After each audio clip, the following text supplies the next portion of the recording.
Hello student. हम लोग previous वाले लेक्चर में हम लोगों ने क्वेश्चन नंबर ग्रुप बी का क्वेश्चन नंबर 11 तक डिस्कस किए थे। ठीक है, इस लेक्चर में हम लोग डिस्कस करने वाले हैं क्वेश्चन नंबर 12 से। ठीक है, उधर जो है अभी तक आपको मॉडल सेट का 4 लेक्चर ये 5वां लेक्चर है, तो आपको लेक्चर वाइज मिलेगा वीडियो, और लेक्चर वाइज देखोगे तो एक मॉडल सेट का पूरा कंप्लीट वीडियो आपको मिल जाएगा। समझ में आया? तो ये जो है लेक्चर नंबर 5 है, और लेक्चर नंबर 5 में हम लोग डिस्कस करेंगे क्वेश्चन नंबर 12 से। ठीक है, 12 में ये बोल रहा है कि difference between drop and delete command. बोला ये जा रहा है कि ड्रॉप कमांड और डिलीट कमांड में क्या अंतर है। ठीक है, तो बहुत सिंपल सी डिफरेंस है कि डिलीट कमांड जो होता है ना, वो टेबल के रिकॉर्ड को डिलीट करता है, टेबल को डिलीट नहीं करता है। टेबल जैसे वैसे बना रहेगा, टेबल के अंदर जो रिकॉर्ड रहेगा वो उसको डिलीट करेगा। और ड्रॉप कमांड क्या करता है, टेबल को डिलीट करता है। जैसे मान लो एक बिल्डिंग बना हुआ है, तो बिल्डिंग के अंदर जो कुछ भी रखा हुआ है, जो आपका जो भी आप रखे हो प्रॉपर्टी, जैसे चेयर बेंच है ना, कुर्सी बोर्ड, इस क्लासरूम में है मान लो, तो अगर इसमें डिलीट कमांड लगाएंगे तो बेंच चेयर बोर्ड सब निकल जाएगा, सब डिलीट हो जाएगा, लेकिन क्लासरूम रूम वैसा ही रहेगा। आप इसमें अगर ड्रॉप कमांड लगाओगे तो पूरा रूम बिगड़ जाएगा, मतलब पूरा रूम डिस्ट्रॉय हो जाएगा। तो ड्रॉप और डिलीट में यही डिफरेंस है कि डिलीट टेबल के रिकॉर्ड को डिलीट करता है, टेबल को डिलीट नहीं करता है। बहुत सारे ऐसे बोलते हैं कि टेबल को डिलीट करता है, लेकिन जब इसको प्रैक्टिकली समझोगे तब समझ में आएगा। जैसे देखो, आपको प्रैक्टिकली बताते हैं। इसमें देखो, एक टेबल बना हुआ है और इस टेबल का नाम है स्टूडेंट। यह स्टूडेंट नाम का टेबल बना हुआ है, स्टूडेंट। इसमें रोल नंबर है, रोल नंबर,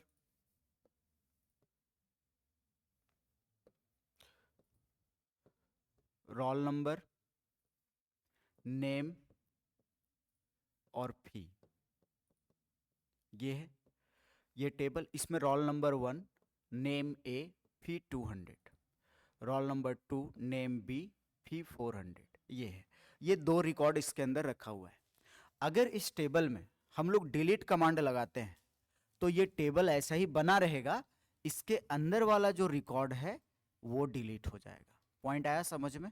ये जो अंदर में जो कुछ भी हम लोग रिकॉर्ड रखे हैं स्टूडेंट का, वो डिलीट हो जाएगा। ये काम कब होगा? जब हम लोग डिलीट कमांड यूज करेंगे तो। और अगर आप ड्रॉप लगाते हो तो ये टेबल भी नहीं दिखेगा, ये पूरा टेबल जो है ये डिलीट हो जाएगा। तो अगर आपके एग्जाम में आता है कि आप डिफरेंस बताइए ड्रॉप और डिलीट में क्या अंतर है, तो आप इसमें ये बताओगे, लिख देते हैं। देखो,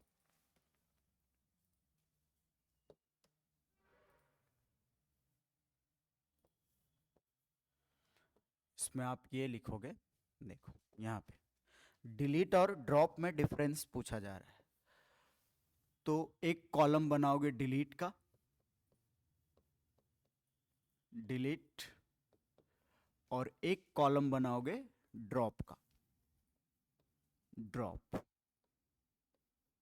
ठीक है, पहला तो ये है कि डिलीट कमांड जो है ना, ये डीएमएल कमांड है। ठीक है, और ड्रॉप कमांड जो है वो डीडीएल कमांड है। ठीक है, तो पहला पॉइंट हम लोग ये लिख लेंगे, ठीक है, कि दिस कमांड, या फिर ऐसे लिख सकते हो, it is a DML command.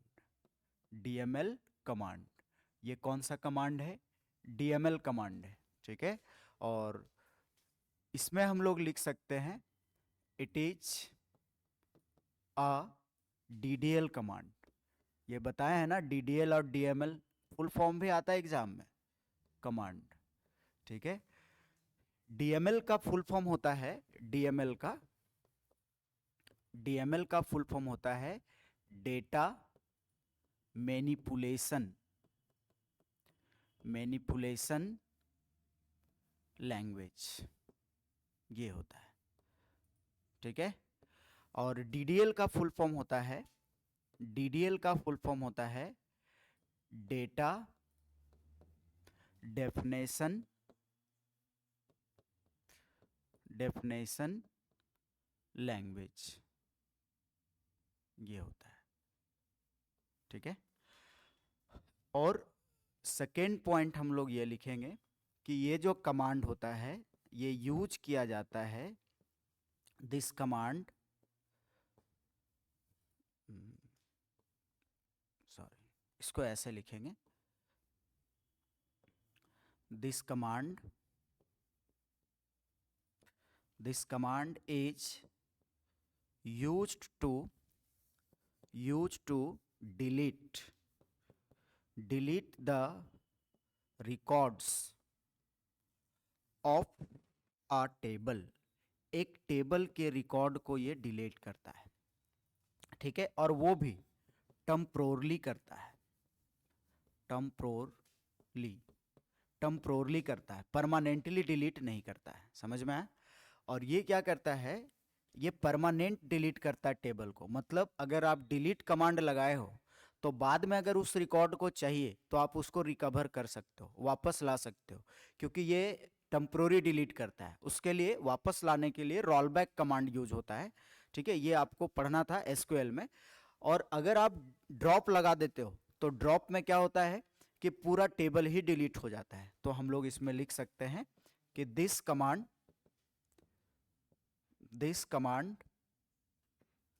is used to delete the table। ये पूरा टेबल को ही डिलीट करता है। डिलीट द टेबल परमानेंटली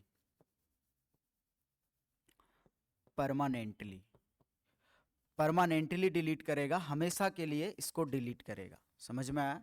ये है तीसरा पॉइंट। आप ये भी लिख सकते हो इसमें कि इसका एग्जाम्पल ले सकते हो। इसका क्या होता है एग्जाम्पल? तो आपको लिखना है डिलीट फ्रॉम टेबल नेम। इसका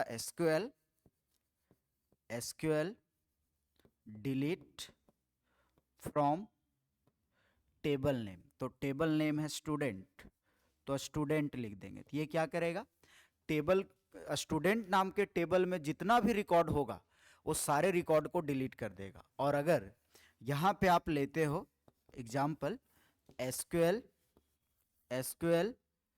ड्रॉप, आपको लिखना पड़ेगा एसक्यूएल ड्रॉप टेबल, और टेबल का नाम, टेबल नेम क्या है, स्टूडेंट, तो स्टूडेंट सेमीकोलन। तो ये क्या करेगा, पूरा टेबल के रिकॉर्ड को पूरा टेबल को डिलीट कर देगा। तो पूरा अगर टेबल को डिलीट करना है तो उसके लिए ड्रॉप टेबल, टेबल का नाम लिख दो। डिलीट सिर्फ टेबल नहीं डिलीट करना है, टेबल के अंदर वाले रिकॉर्ड को डिलीट करना है। तो लिखो डिलीट फ्रॉम स्टूडेंट, तो डिलीट हो जाएगा। आया स्टूडेंट समझ में? और ये जो था ना, ये आपका क्वेश्चन नंबर जो है वो 12 है। ये क्वेश्चन नंबर 12 का आंसर है आपका, क्वेश्चन नंबर 12 समझोगे। क्वेश्चन नंबर 12 ये ग्रुप बी का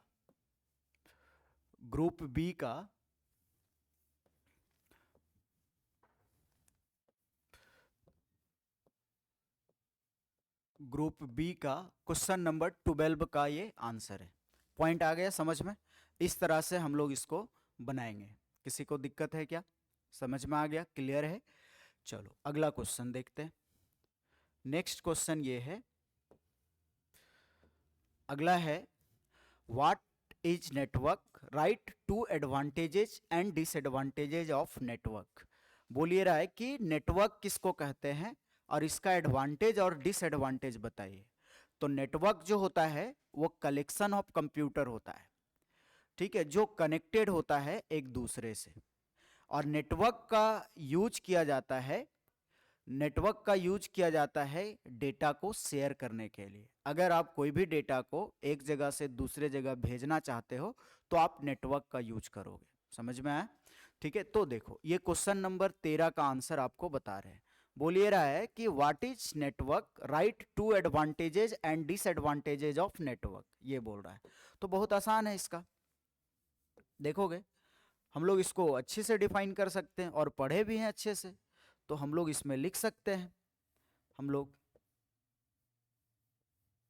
चलो इसमें हम लोग ये लिख सकते हैं कि नेटवर्क पहला तो क्वेश्चन नंबर 13 है ग्रुप बी का। ग्रुप बी का 13 नंबर क्वेश्चन है, ठीक है।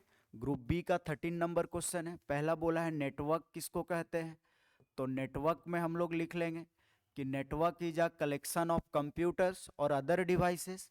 नेटवर्क नेटवर्क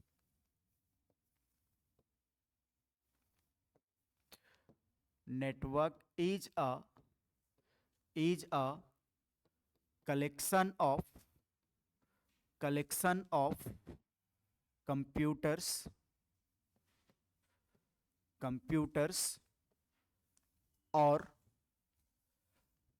और अदर मतलब कोई भी डिवाइस हो सकता है, अदर डिवाइसेस का कलेक्शन होता है जो कनेक्टेड होता है, that are connected to each other, एक दूसरे से कनेक्टेड होता है, ईच अदर, इसको हम लोग नेटवर्क कहते हैं। पॉइंट आया समझ में।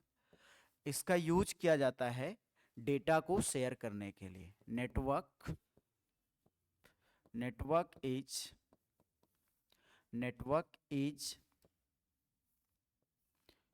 इज या फिर ऐसे भी लिख देते हैं, नेटवर्क का मेन एम था डेटा को शेयर करना, ठीक है। The main M of network is sharing of data को शेयर करने का इसका मेन एम था। शेयरिंग ऑफ डेटा या रिसोर्सेस लिख देते हैं, रिसोर्सेस में सब आ जाएगा। शेयरिंग ऑफ रिसोर्सेस में सब आ जाएगा। ये हो गया। अब इसका एडवांटेज बोला है, एडवांटेजेस नेटवर्क का। तो पहला पॉइंट हो जाएगा शेयर रिसोर्सेस, ठीक है। दूसरा हो जाएगा कॉस्ट फैक्टर, पैसा बचा।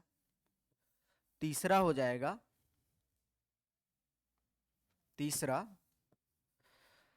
Share software. दो ही बोला था लेकिन हम 3 लिख दिए, ठीक है। डिसएडवांटेज बोला है, डिसएडवांटेजेज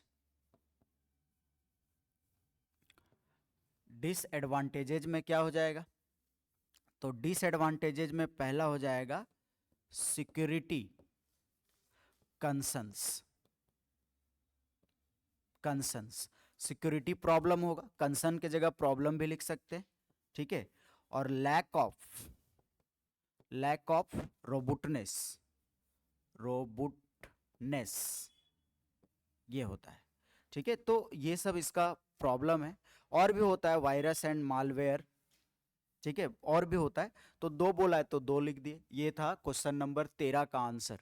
ये 3 मार्क्स में पूछा है, पहले डेफिनेशन फिर एडवांटेज और डिसएडवांटेज, ये लिख दिए, कंप्लीट हो गया। समझ में आया? इस तरह से हम लोग बनाएंगे। अब देखो अगला क्वेश्चन क्या बोला है। अगला क्वेश्चन ये है, state De Morgan's law, verify one of the De Morgan's law using truth table. पहले लिखना है कि डिमॉर्गन्स लॉ का स्टेट बताइए और इसको एक को प्रूफ करके बताइए कि दोनों बराबर है कि नहीं। तो देखो ये क्वेश्चन नंबर 14 है, ठीक है। क्वेश्चन नंबर 14, तो क्वेश्चन नंबर 14 का, ठीक है, क्वेश्चन नंबर 14 का आंसर डिमॉर्गन्स लॉ बोला है। तो हम लोग आंसर में ये लिखेंगे, आंसर में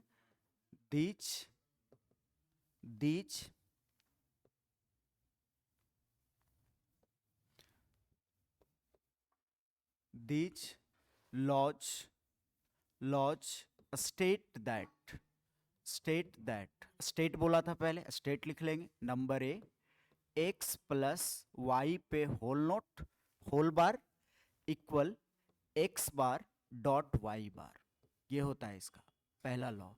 दूसरा लॉ होता है इसी का डुअल फॉर्म, एक्स वाई पे whole bar X dot Y पे whole bar equal X bar plus Y bar, ये होता है।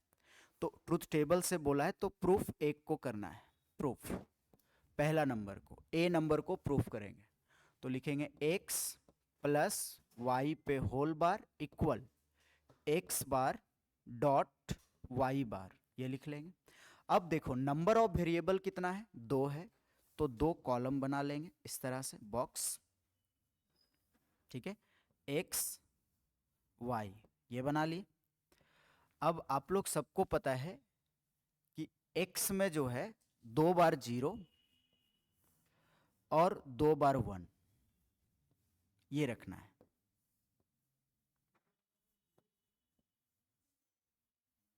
इसको सेपरेट कर देते हैं, ये सब बताए हैं बुलियन अलजेब्रा में, ठीक है। यहाँ 0 1 0 1 ये। तो पहले LHS निकालेंगे, तो पहले एक्स वाई को जोड़ना है, x प्लस वाई, तो 0 plus 0 0 0 plus 1 1 1 plus 0 1 1 plus 1 Boolean algebra में 1 आता है। अब नोट निकालना है, तो एक्स वाई पे होल नोट ये कर लेना है। तो नोट में उल्टा होता है, 0 का 1 1 का 0 1 का 0 1 का 0, ये निकल गया। LHS निकल गया। अब क्या निकालना है, RHS।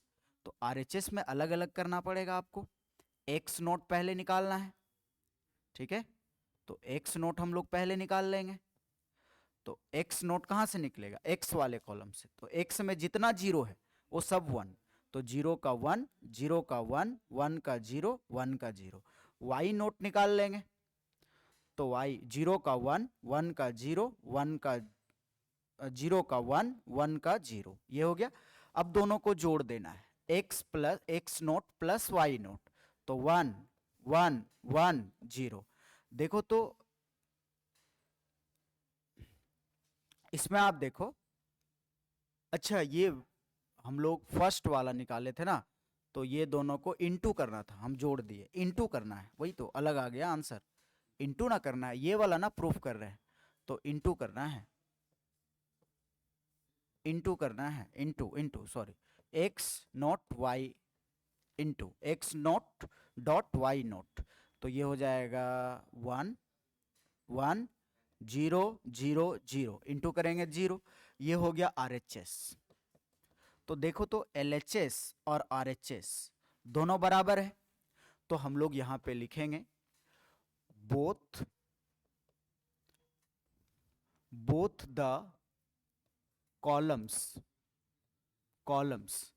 x प्लस वाई पे whole naught and X naught dot Y naught, naught बोलो या x प्लस वाई पे होल बार बोलो, x bar dot Y bar बोलो, एक ही बात है, समझ में आया।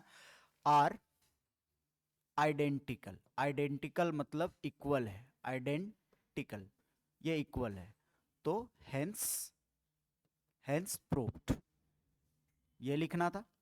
और बी में हम लोग लिख देंगे, बी वाले ऑप्शन में देखो तो बी इसका डुअल है, डुअल में क्या होता है, प्लस को डॉट में बदलते हैं, डॉट को प्लस में, और ये तो बी में लिख देंगे कि rule B is dual of rule A, hence it is also proved, इसीलिए ये प्रूव्ड है। समझ में आया स्टूडेंट? तो हम लोग इसको इस तरह से बनाएंगे, ठीक है। किसी को दिक्कत है क्या? ये हम लोग इस तरह से डिजाइनिंग करेंगे। तो ये ग्रुप बी का क्वेश्चन नंबर 14 था, ठीक है। अब समझोगे, देखो पहला आपको आंसर बताए, ग्रुप बी का 12 का आंसर, फिर बताया आपको 13 का आंसर, फिर बताया आपको 14 का आंसर, 3 क्वेश्चन का आंसर आज बताए हैं, ठीक है। अब आप इसमें समझोगे, ये ग्रुप बी का हम लोग कंप्लीट कर चुके हैं। ग्रुप बी में 14 क्वेश्चन पढ़ना था, पूरा 14 का आंसर बता चुके हैं, यहां से लेकर के यहां तक, ठीक है। ये आपको लेक्चर नंबर 5 और 4 दोनों में मिल जाएगा, समझ में आया। अब हम लोग अगले लेक्चर से हम लोग पढ़ेंगे ग्रुप सी के बारे में, तो ग्रुप सी डिस्कस करेंगे, इसका 2 लेक्चर लगेगा, फिर मॉडल सेट 1 कंप्लीट हो जाएगा। समझ में आया स्टूडेंट? तो आज हम लोग क्लास यहीं तक रखते हैं, ठीक है। Thank you student.